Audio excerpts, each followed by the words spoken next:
മാർക്കോസ് 10-ാം അധ്യായം. ഇന്നത്തെ തിരുവചനം.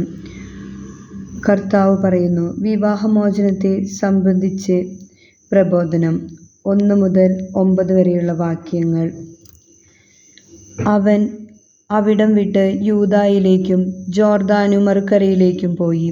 വീണ്ടും ജനങ്ങൾ അവൻ്റെ അടുക്കൽ ഒരുമിച്ചു കൂടി. പതിവ് പോലെ അവൻ അവരെ പഠിപ്പിച്ചു. ഫരിസേയർ വന്ന് അവനെ പരീക്ഷിച്ചുകൊണ്ട് ചോദിച്ചു, ഭാര്യയെ ഉപേക്ഷിക്കുന്നത് നിയമാനുസൃതമാണോ?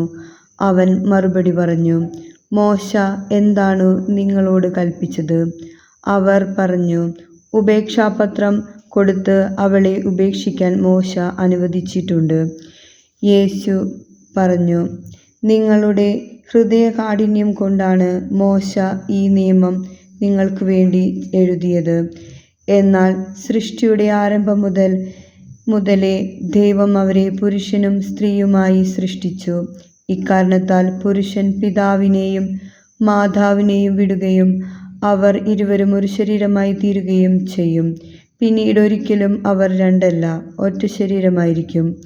അതിനാൽ ദൈവം സംയോജിപ്പിച്ചത് മനുഷ്യൻ വേർപെടുത്താതിരിക്കട്ടെ. നമ്മുടെ കർത്താവായ യേശുവിനെ സ്തുതി.